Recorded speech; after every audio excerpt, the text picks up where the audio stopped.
El último regalo. Un cuento de Mary E. Wilkins Freeman.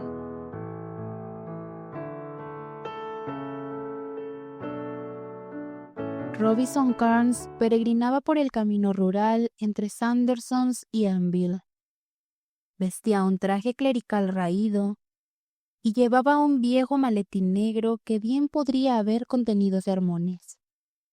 De hecho, dentro había uno, su favorito, que había predicado muchas veces en distintos púlpitos y por el cual sentía un cierto y discreto orgullo de autoría. Además del sermón, el maletín contenía 2 camisas viejas con los puños desgastados, 3 cuellos, un pañuelo de bolsillo, una Biblia y algunos artículos de aseo antiguos. Esas eran todas sus posesiones en el mundo, aparte de la ropa que llevaba puesta y unos 40 centavos en su vieja billetera. Robinson Carnes subsistía de una manera peculiarmente parasitaria. Viajaba por el país con su viejo maletín negro, yendo de un lugar a otro, sin importar cuál, siempre que tuviera una iglesia evangélica. Ahí se dirigía directamente al pastor.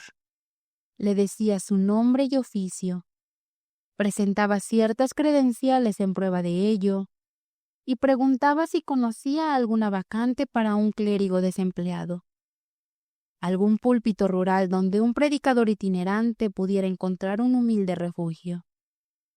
Nunca conseguía un puesto permanente. A veces oficiaba en un púlpito por un día, o presidía un funeral, o una boda, pero nada más. Sin embargo, nunca le faltaba hospitalidad. Siempre recibía comida suficiente y al menos una noche de alojamiento en la habitación de huéspedes de la casa parroquial. Aunque la vida de Carnes era tan precaria, no parecía ni desamparado ni hambriento. De hecho, al mediodía había disfrutado de un excelente almuerzo de carne asada en la casa del ministro presbiteriano de Sanderson. Era la víspera de Navidad, y en el aire flotaba una sutil sensación de festividad. De vez en cuando pasaban carros cargados de jóvenes abetos y adornados con guirnaldas de hojas verdes. El camino estaba sembrado de ramitas de pino y ramas sueltas, con alguna que otra salpicadura de bayas de acebo, brillantes como joyas. A menudo se oían risas alegres y voces animadas, y de pronto aparecían muchachos y muchachas saliendo del bosque cercano, con los brazos llenos de enredaderas y ramas verdes. También se cruzaba con carruajes de familias campesinas, cuyos ocupantes llevaban sobre sus rodillas montones de paquetes envueltos para Navidad. Estos últimos le provocaban al predicador vagabundo una melancolía tan intensa que se convertía en dolor. Era para él como la visión de una taberna para un borracho con los bolsillos vacíos y una sed insaciable. Tocaban el punto más vulnerable de Robinson Carnes. Desde su juventud, había caído víctima de un extraño tipo de disolución espiritual.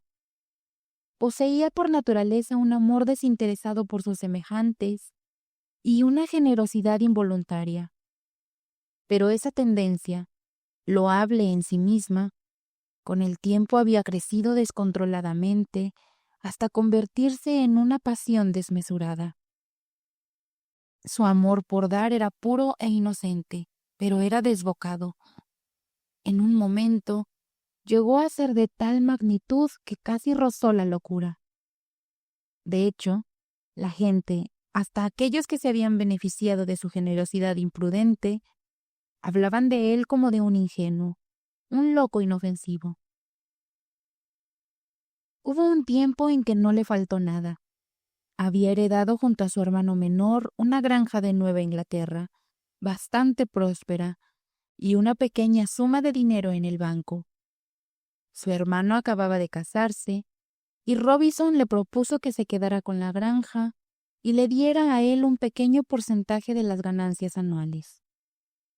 Cuando las cosechas fracasaron por el mal tiempo y la mala gestión, Robinson, sin la más mínima sensación de sacrificio, dijo con naturalidad que su hermano no tenía que pagarle ese año. Como era de esperarse, su hermano tampoco pagó el siguiente, ni nunca más lo hizo. 3 años después, la esposa de su hermano estaba enferma.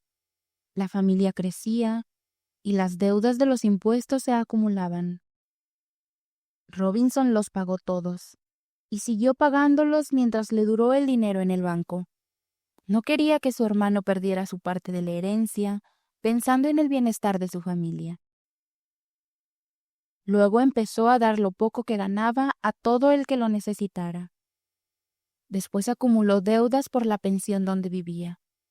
Entonces alquiló un cuarto pequeño y, según se decía, sobrevivió a base de gachas de avena hasta que pagó su deuda. Robinson Carnes tenía una honestidad feroz. Cuando se endeudó, por primera vez en su vida, sintió vergüenza y el impulso de esconderse. Recordaba con bochorno aquella época en la que evitaba el camino donde podía encontrarse con la mujer a quien le debía dinero.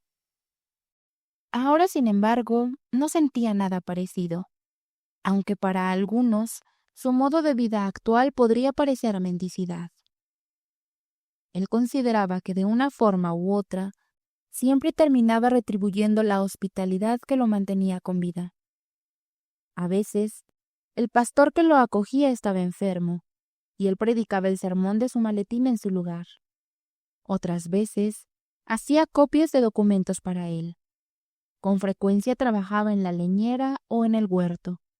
Incluso había ayudado a la esposa del ministro a sacudir alfombras en la limpieza de primavera. Ya no tenía nada de qué avergonzarse, pero su memoria ardía de vergüenza cuando recordaba su época de deudas. Ese había sido el fin de su carrera como ministro asentado. La gente podía haberle perdonado sus problemas financieros, pero lo que nunca le perdonaron ni pasaron por alto fue que en su peor momento regalara su único abrigo decente para predicar y además entregara a una familia necesitada, repleta de niños hambrientos, los pasteles y tartas que algunas mujeres de su parroquia le habían dado para complementar su dieta de avena. Fue ese acto el que selló su destino. Se le pidió que renunciara. Así que Robinson Carnes renunció a su pastorado y nunca logró obtener otro. Salió del pueblo a pie. Había entregado hasta el último dólar de la última entrega de su escaso salario a una mujer en una situación desesperada. Había regalado su baúl años atrás a un joven que estaba a punto de casarse y establecerse en el oeste. Lamentó haber dejado sus sermones atrás por la falta de un baúl. Los guardó en un barril en el desván de la casa de uno de los diáconos. Colocó lo que pudo de sus escasas posesiones en su bolsa negra, sintiéndose agradecido de que nadie pareciera haber necesitado también esa bolsa. Desde que había regalado su mejor abrigo, solo le quedaba el viejo, que estaba muy gastado. Cuando estrechó la mano de sus amigos, indiferentes al despedirse, tuvo cuidado de no levantar demasiado el brazo derecho para no revelar un triste desgarrón en la costura de la axila. Desde entonces, varios amigos clérigos le habían dado abrigos cuando el suyo estaba al borde de la total ruina. Pero el nuevo abrigo siempre presentaba el mismo problema con las costuras bajo el brazo derecho. Robinson Carnes había adquirido con el tiempo el hábito tan cauteloso de extender su brazo derecho que con frecuencia le preguntaban si tenía dislocado el hombro o si sufría de reumatismo. Ahora, la costura rota estaba oculta bajo un abrigo viejo, pero respetable y cálido que el ministro presbiteriano de Sanderson le había regalado. y que él había retribuido con una interpretación del griego original de uno de los evangelios, lo que ayudó considerablemente al ministro en la composición de sus sermones navideños. Carnes era un excelente erudito en hebreo y griego, mientras que su anfitrión había olvidado gran parte de sus estudios y nunca había sido particularmente competente. Robinson había estado en el seminario teológico con aquel hombre, y en más de una ocasión le había prestado su ayuda. También había decorado el árbol de Navidad para la escuela dominical en la sala parroquial. Era extremadamente hábil con las manos. El árbol de Navidad despertó en él su vieja pasión, y su rostro se entristeció al observar la tentadora disposición de sus ramas. Ojalá tuviera algo para colgar en el árbol para tus hijos y para la escuela dominical, dijo con nostalgia el ministro, y el otro hombre, que conocía su historia, recibió sus palabras con un silencio significativo. Pero cuando Carnes repitió su comentario, ansioso de que al menos aceptaran su humilde obsequio de un deseo navideño, que era todo lo que tenía para ofrecer, el otro respondió fríamente que el primer deber de uno era consigo mismo, y que una generosidad injustificada empobrecía tanto al donante como al receptor. Entonces, el pobre Robinson Carnes, avergonzado, pues entendió el propósito de aquellas palabras, se despidió del ministro con humildad y siguió su camino. Cuando vio otros árboles de Navidad en su trayecto a Elmville, su tristeza se intensificó. Sintió la amarga realidad de no tener absolutamente nada para dar, de que incluso su buen deseo había sido despreciado cuando era lo único que le quedaba por ofrecer. Se sintió completamente arruinado en cuanto a los beneficios que podía brindar a sus semejantes, la bancarrota más dolorosa para quien es capaz de comprenderla. Carnes acababa de ver pasar lentamente un carro cargado de guirnaldas navideñas, y había perdidose en una curva del camino cuando se encontró inesperadamente con un grupo de personas en una situación desoladora. Eran tan miserables, tan inusuales en el corazón de un estado próspero, que al principio no podía creer lo que veía. Parecían imposibles.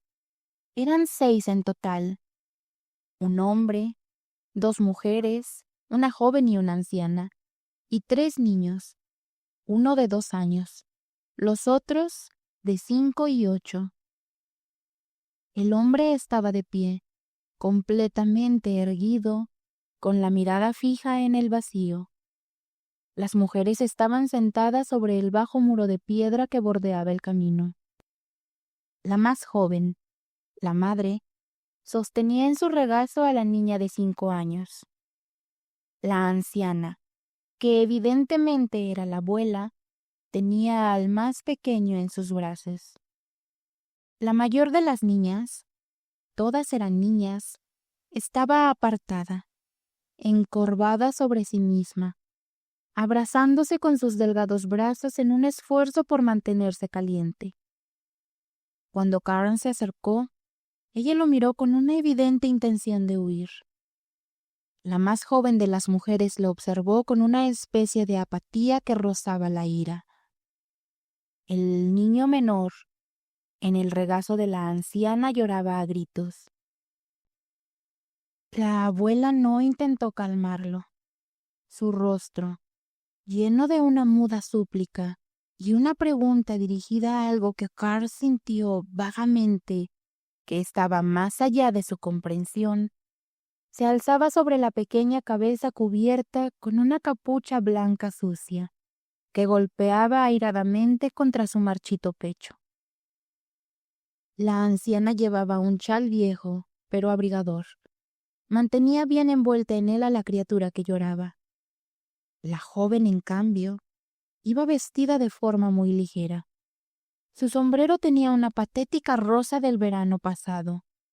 De vez en cuando, un largo escalofrío recorría su cuerpo, y en esos momentos parecía alargarse aún más mientras sus delgados brazos sujetaban a la niña en su regazo, como si fueran tenazas. El hombre, inmóvil, con el rostro vuelto hacia el cielo sobre la lejana línea del horizonte, lanzó una mirada a Carnes con unos ojos en los que no había ni curiosidad ni interés, solo indiferencia.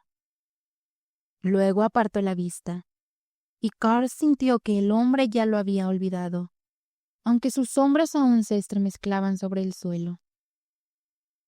Entonces, Carnes rompió el silencio. Se plantó frente al hombre. «Oiga, amigo», dijo, «¿qué sucede?»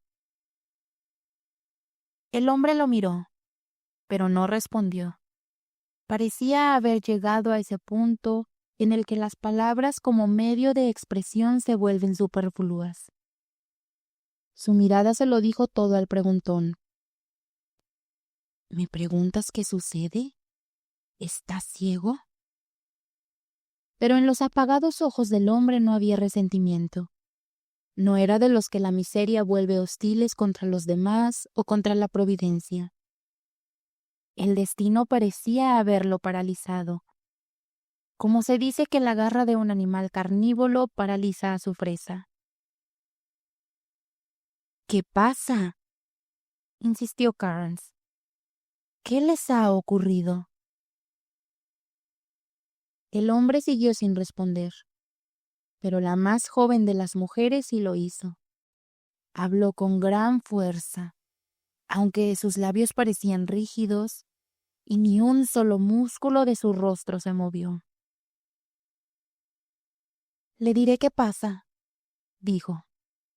«Es un inútil, es un hombre que no vale para nada, no sirve para mantener a una familia. Eso es lo que pasa». Entonces, la otra mujer añadió su propio testimonio, que resultó espantoso por su intensidad y por su insignificancia. Era la tragedia de un simple alfiler en un alma mezquina. «Ha dejado mi sofá y mi colchón de plumas», se lamentó con un chillido agudo. Entonces, el desventurado hombre, acosado entre las dos mujeres de su especie, que como sucede a menudo con las aves, eran de una naturaleza más refinada y feroz que él, rompió el silencio con una débil nota de protesta. «Ahora no, madre», dijo. «Volverás a tener ese sofá y ese colchón de plumas». La mujer más joven se puso de pie y dejó a la niña en el suelo helado con tanta brusquedad que ésta comenzó a llorar. «¿Volver a tenerlos? ¿Cómo se supone que va a recuperarlos?», exigió saber. «Ahí están el sofá de tapicería que ella ganó con su trabajo y que tanto apreciaba, y el colchón de plumas en el que ha dormido toda su vida, abandonados allá en Sanderson, guardados en un viejo granero sucio. ¿Cómo se supone que va a recuperarlos? ¿Dónde se va a sentar y en qué va a dormir la pobre mujer? Volveremos y los traeremos». «No sigas, Emmy», murmuró el hombre. «Sí lo haré. Diré la verdad, y no me importa quién la escuche. Eres un hombre inútil. ¿Cómo se supone que vamos a recuperarlos, No tienes un centavo y no puedes conseguir trabajo. Ah, si yo fuera hombre, conseguiría trabajo aunque me costara la vida. ¿Cómo va a recuperar tu madre ese sofá y ese colchón de plumas mientras viva? Y eso no es todo. Está mi hermoso mobiliario, por el que trabajé y que gané antes de casarme. Tú no ganaste nada de eso, salvo esa cama y la cómoda que compraste. Yo gané todas las demás cosas trabajando en la fábrica, y ahí están, todas guardadas en ese granero sucio para ser devoradas por las ratas y cubiertas de polvo. Los recuperaremos. No sigas, Emi. ¿Cómo los recuperaremos? No sirves para nada. No eres capaz de mantener a tu familia. Ha dejado mi sofá y mi colchón de plumas, repitió la anciana. El hombre miró impotente de una mujer a la otra. Luego lanzó una mirada a Carnes, una mirada llena de agonía y súplica, esa que un hombre dirige a otro en un momento así, cuando es atacado por quienes no puede enfrentar. Carnes, al encontrarse con la mirada lastimera de su prójimo, sintió de inmediato un impulso de solidaridad. Se acercó y puso una mano sobre el hombro delgado cubierto con un abrigo igualmente delgado. A ver, amigo, dijo, cuéntamelo todo. La compasión en la voz de Carnes era un poder en sí mismo.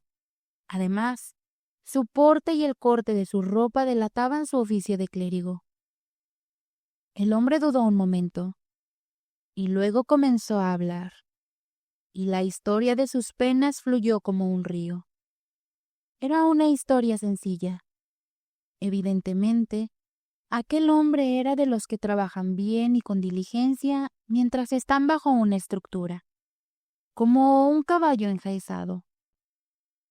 Pero si se lo sacaba de su rutina, quedaba desnudo, indefenso y avergonzado, sin el espíritu suficiente para abandonar sus antiguos caminos y galopar libre en nuevos pastizales. Se volvía un ser confuso, sin saber siquiera que sabía. El hombre, que se llamaba William Jarvis, había trabajado en una fábrica de zapatos desde que era un niño. Había sido un trabajador diligente y hábil, pero había atravesado muchas dificultades. Dejó un empleo mediocre por uno muy bien pagado en una gran fábrica en Sandersons y se mudó ahí con su familia. Luego, la fábrica cerró debido a la bancarrota del dueño. Desde entonces, había pasado penurias. Había dejado a su familia en la casa de alquiler en Sandersons y había recorrido el país en busca de trabajo sin éxito. Cuando regresó, se enteró de que la antigua fábrica reabriría en un mes y que podría volver a trabajar ahí. Pero para entonces todo su dinero se había esfumado y además estaba endeudado. No solo había perdido el dinero, sino también el crédito. Los comerciantes habían aprendido a desconfiar de la población errante de las fábricas. Pagó el alquiler de la casa y quedó literalmente sin un centavo. Empacó sus humildes muebles y los almacenó en el granero de un vecino, con la condición de que si no los reclamaba en un año, serían tomados como pago por el almacenamiento. Entonces, él y su familia emprendieron el camino. Era el tipo de éxodo desesperado y sin sentido que cabía esperar de personas como ellos, que solo lidian con el presente y son incapaces, como algunos insectos, de ver más allá de un solo punto de su entorno. Carnes captó una impresión confusa, de una explicación igualmente confusa del hombre, de que su esperanza era llegar a un pueblo en la parte norte del estado, donde la esposa tenía parientes lejanos que quizá podrían ayudarlos. Contaban con la posibilidad de que alguien los llevara en su carro mientras viajaban hacia el norte, pero no hubo quien los auxiliara, y solo habían avanzado unas 5 millas en su desesperado viaje en la víspera de Navidad. Los niños ya no podían caminar más, y sus padres no podían cargarlos. La abuela también estaba al límite de sus fuerzas. El clima era muy frío y había amenaza de nieve. No estaban bien abrigados. Solo llevaban consigo el poco equipaje que podían cargar, una vieja valija y un bulto envuelto en un chal viejo. La niña de en medio llevaba una muñeca vieja a la que le faltaba un brazo, la peluca rubia y un ojo, pero aún así la llevaba consigo, vestida con su mejor atuendo, un desgastado vestido de muselina rosa y un pedazo de cinta azul como cinturón. La niña sollozaba de cansancio, pero no soltaba la muñeca. La hermana mayor la miró con tierna preocupación. Ya le había pasado la edad de jugar con muñecas. Sacó un pañuelo sucio de su bolsillo y lo dobló en forma de chal. Luego, bajó del muro y se lo ajustó cuidadosamente a la muñeca. «Ahí está», le dijo. «Ahora está más calientita».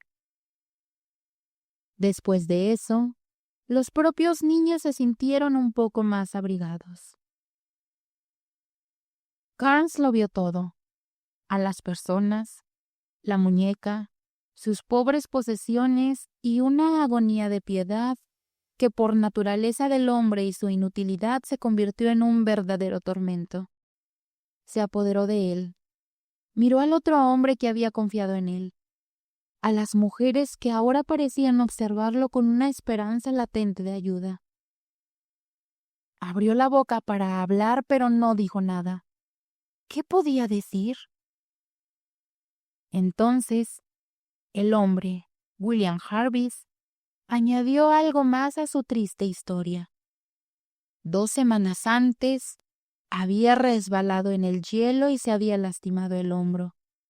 Lo había forzado aún más con la mudanza y le causaba mucho dolor.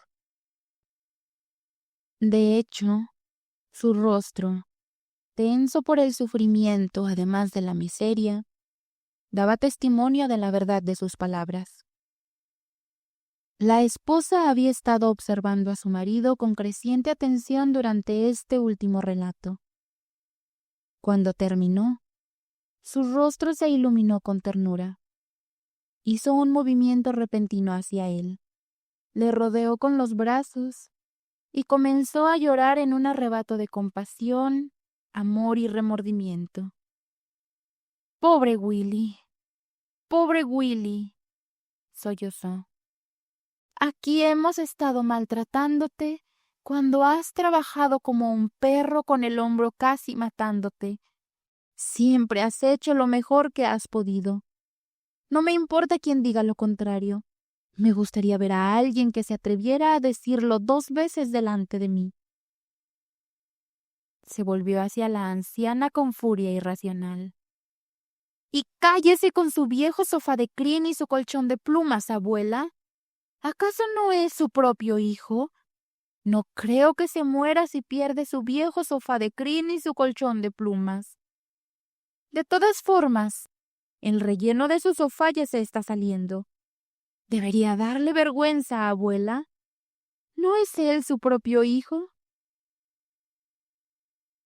«Supongo que fue mi hijo antes de ser tu marido», respondió la anciana con brío. «No lo estoy molestando más de lo que tú lo haces». Y con eso, comenzó a llorar agudamente, como una niña, apoyando el rostro contra la cabeza del niño que sollozaba en su regazo. La niña con la muñeca rompió a llorar de nuevo. La muñeca se deslizó al suelo. La hermana mayor bajó del muro de piedra, la recogió y la acarició.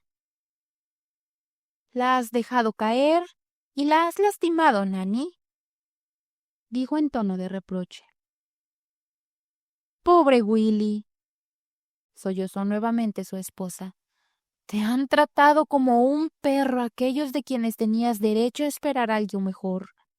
Y no me importa decirlo». Los ojos del hombre, por encima de la cabeza de su esposa, buscaron nuevamente los de Carnes en busca de comprensión de esa peculiar angustia masculina.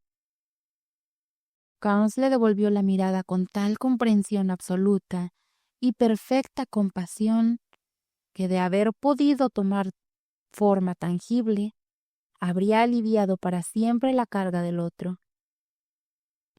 En realidad, en ese momento, Carnes sufría más que el propio Jarvis. Aquí estaba una familia entera, sin dinero, sufriendo.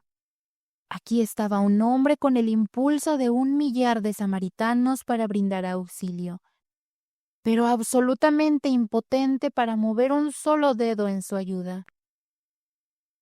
De repente, comprendió con claridad cuál sería la opinión de cualquiera desde fuera, que lo único sensato y razonable era regresar a Sanderson y notificar a las autoridades sobre esta empresa suicida, que su deber, por el bien de los niños indefensos, era asegurarse de que recibieran ayuda por la fuerza si no había otra manera. Pero aún así no podía obligarse a hacerlo. Le parecía un atropello contra lo único que estas pobres almas aún poseían en el mundo, su libertad individual. No podía hacerlo. Y sin embargo, ¿qué otra opción había? Pensó en sus 40 centavos, su único recurso disponible frente a esta abrumadora deuda de compasión y generosidad, con furia. En ese momento, el filántropo sin recursos, el samaritano sin su frasco de aceite, se encontraba en peligro de sí mismo por la terrible frustración de sus impulsos casi anormales hacia el bien. Le parecía que moriría o enloquecería si no podía hacer algo por estas personas. Miró a su alrededor como un hombre que se ahoga y vio en un campo a la izquierda, a cierta distancia, una pequeña casa. Solo sus chimeneas eran visibles sobre una suave loma. Un pensamiento lo golpeó. «Esperen un momento», ordenó. Saltó el muro de piedra y corrió por el campo, aplastando la hierba helada hasta que sus pisadas resonaron fuertemente. La familia desesperada lo observó. No tardó mucho en regresar. Levantó a la segunda niña del suelo. «¡Vengan!», gritó Carnes con voz exaltada. «¡Vengan! Esa casa de allá está vacía. Puedo entrar. Hay un cobertizo con heno. Tiene una chimenea. Hay mucha leña en el bosque detrás. ¡Vengan!». Su tono estaba desbordante de euforia. Había algo que podía hacerse. Era poco, pero era algo. Los demás fueron contagiados por su entusiasmo. Sus rostros se iluminaron. El padre tomó en brazos a la niña más pequeña de la abuela. La madre tomó a la mayor de la mano. Todos se pusieron en marcha, y la anciana los adelantó con una rápida y corta carrera como la de un niño. «Mira cómo corre tu madre», dijo la esposa y soltó una breve risa. De hecho, la anciana estaba casi en su último aliento, y fue un esfuerzo extremo de su naturaleza, un último estallido de nervios y voluntad. La casa era una cabaña sólida, en buen estado. La puerta trasera estaba sin llave. Carnes la abrió de par en par y recibió a la familia como si fueran sus invitados. Un frío espantoso los envolvió al entrar. Era mucho más gélido que afuera, con una concentración de helor que los abrumó como la presencia misma de la muerte invernal. Los niños, todos excepto la mayor, que abrazaba con fuerza a la muñeca y le susurraba que no se preocupara, que pronto haría calor, comenzaron a llorar nuevamente. Esta era una nueva privación sumada a las anteriores. Esperaban algo del extraño y éste los había traicionado. La abuela se apoyó exhausta contra la pared. Sus labios se movieron, pero no se oyó nada. La esposa alzó al niño más pequeño que lloraba y lo sacudió. «Ya cállate», dijo con furia. «Ya tenemos suficiente con que lidiar sin que empieces a llorar».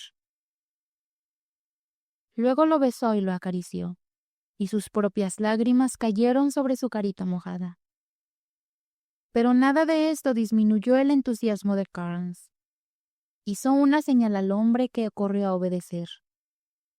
Trajeron leña del bosque detrás de la casa. Carnes encendió un fuego en la vieja chimenea. Encontró unas cajas en el granero y armó unos asientos con tablas y barriles como respaldo. Extendió heno sobre las tablas a modo de cojines. El calor y la luz llenaron la habitación. De repente, estaba amueblada y habitada. Sus rostros comenzaron a relajarse e iluminarse. Los horribles tonos azulados del frío dieron paso al suave rosa y blanco. Los niños empezaron a reír. «Te lo dije», le dijo la mayor a la muñeca, y la hizo bailar frente al resplandor del fuego. La esposa hizo que su marido se sentara con el hombro lastimado junto al fuego. La niña menor trepó de nuevo al regazo de la abuela y se quedó con el pulgar en la boca mirando las llamas. Tenía hambre, pero chupaba su propio pulgar y estaba caliente. La anciana asintió pacíficamente. Se había quitado el gorro y su cabeza blanca brillaba con un tono rosado a la luz del fuego. Karen se sintió radiante por unos minutos. «Bueno, esto ya es otra cosa», dijo riendo como un niño. Pero de repente su rostro volvió a ensombrecerse. Esto no era una solución. Apenas era el planteamiento del problema. No había comida. No había refugio permanente. Entonces la segunda niña, la más delicada y nerviosa de todas, comenzó a llorar de nuevo.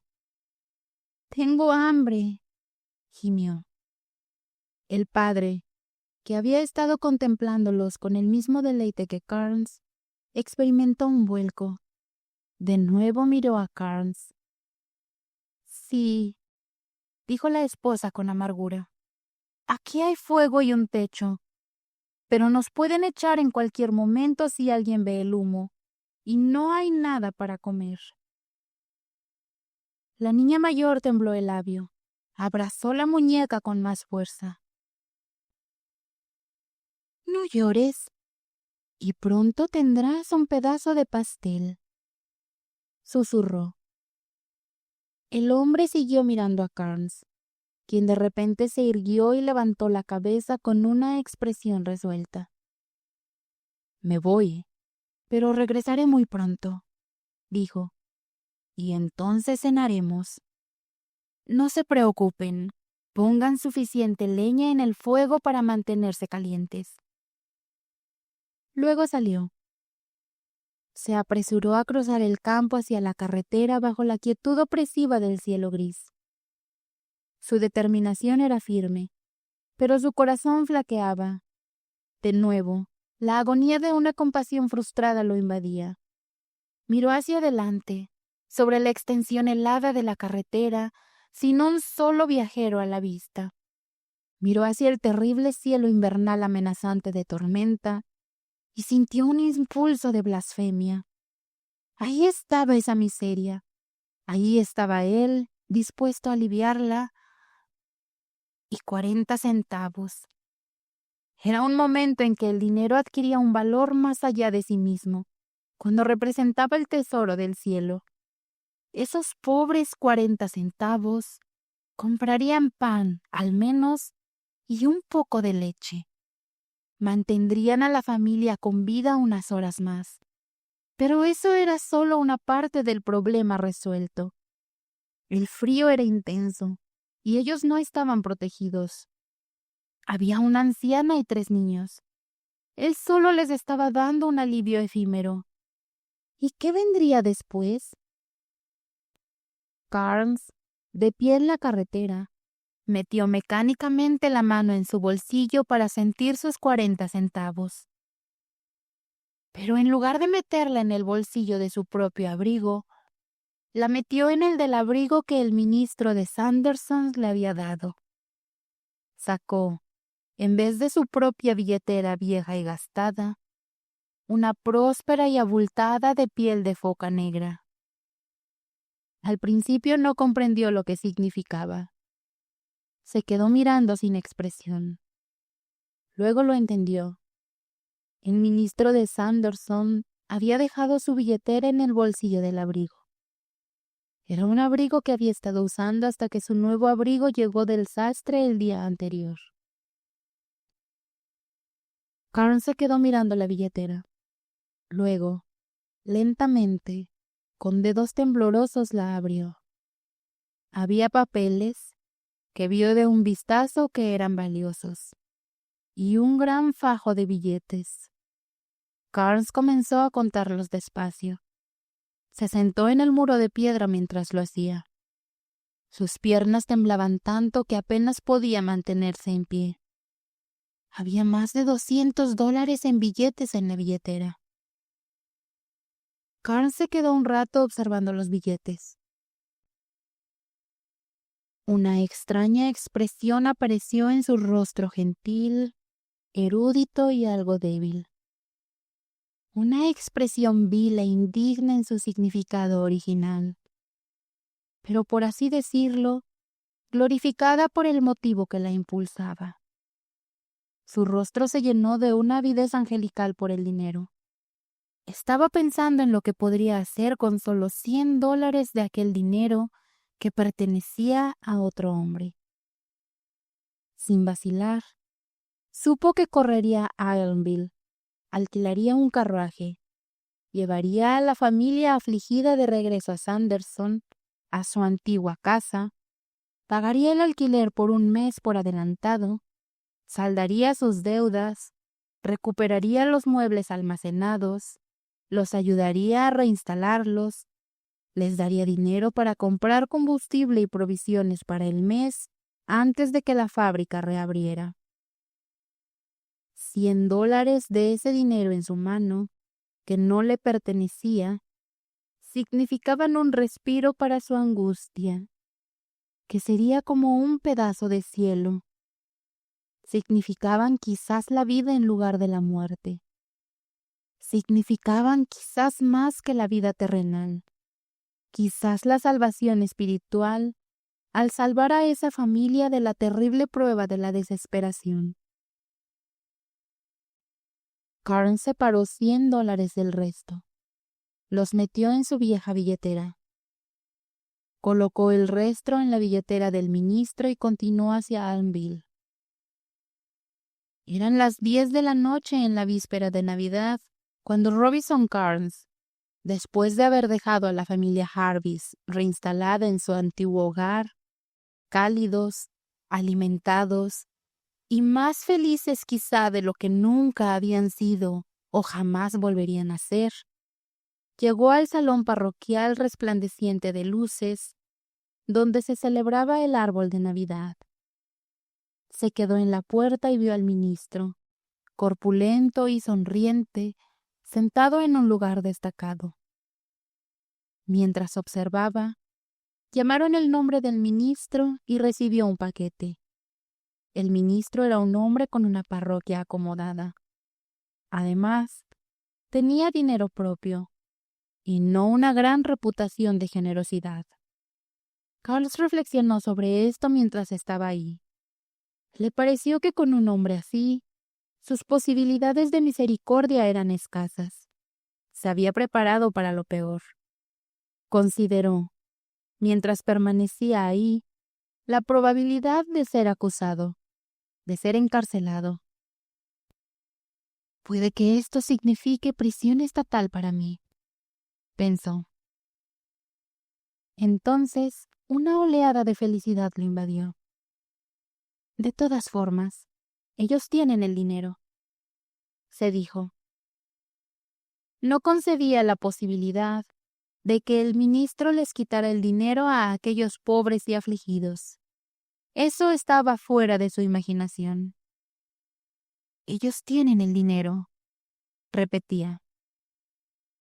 También se le ocurrió, pues era firme en los dogmas de su fe, que posiblemente había incurrido en una justicia más severa que la terrenal por su acto. Pero luego se dijo de nuevo, Bueno, ellos tienen el dinero. Una imagen mental de la familia en su hogar, cálida y confortable, se presentó ante él. Y mientras reflexionaba sobre el robo y su castigo, sonrió como un ángel. Entonces llamó a un niño que pasaba y le envió con un recado al ministro. Dile al señor Abbott si puede venir a ver al señor Carnes un momento. Dile que es algo importante. El señor Abbott dice que lo siente, pero que no puede salir en este momento, le dijo. Era evidente que el ministro quería deshacerse del mendigo de su santa profesión. Carnes aceptó el desaire con humildad, pero le pidió al niño que esperara un momento. Sacó un lápiz de su bolsillo y escribió algo en un pedazo de papel. Encontré esta billetera en su bolsillo en el abrigo que me dio. He robado $100 para aliviar la necesidad de una familia pobre. Espero su decisión. Robinson Carnes. El niño llevó la nota y la billetera por el pasillo. Carnes, observando, vio un repentino y convulsivo movimiento de los hombros del ministro en su dirección, pero no giró la cabeza. Volvieron a llamar el nombre del ministro para otro obsequio, mientras el niño regresaba hacia Carnes. De nuevo, el niño sin quererlo imitó los modales del ministro. Fue concluyente, frío, desaprobador, indiferente. Carnes entendió de inmediato. El señor Abbott dice que no necesita verlo, que puede irse cuando quiera, dijo el niño. Carnes supo que estaba completamente libre, que no habría castigo por su robo. La nieve había comenzado a caer cuando Robinson Carnes salió de Sanderson por el camino hacia Armville, pero la tierra parecía haber entrado en una especie de atmósfera celestial que borraba la tormenta en los corazones humanos. A su alrededor reinaban la felicidad inocente y la festividad, y el amor se manifestaba a través de regalos llenos de afecto. El pobre ministro estaba solo en una carretera tormentosa en la víspera de Navidad. No tenía presentimiento alguno de que algo brillante le aguardara en el futuro. No sabía que encontraría un refugio y un amigo de por vida en el clérigo de la ciudad hacia la que se dirigía. Caminaba encorvado contra el viento helado. Su corazón se volvía cada vez más pesado bajo el peso de su culpa. Sentía plenamente que había cometido una gran falta. Había robado, y había robado a su benefactor. Antes de marcharse, se había quitado el abrigo del ministro y lo había colocado con cuidado sobre el respaldo de un banco en el salón parroquial. Pero eso no cambiaba nada. Si tan solo no hubiera robado al hombre que le había dado su abrigo. Y sin embargo, junto con el remordimiento, siempre llevaba consigo aquella luz de inmensa alegría que no podía ser completamente oscurecida por ningún pensamiento egoísta cuando pensaba en la pobre familia que ahora era feliz. Pensó que quizás, en el fondo, el ministro se había alegrado, aunque lo hubiese condenado. Empezó a amarlo y a agradecerle por su generosidad. Se envolvió con fuerza en el delgado abrigo y siguió adelante. Había dado el último regalo que le quedaba por ofrecer: su propia honestidad.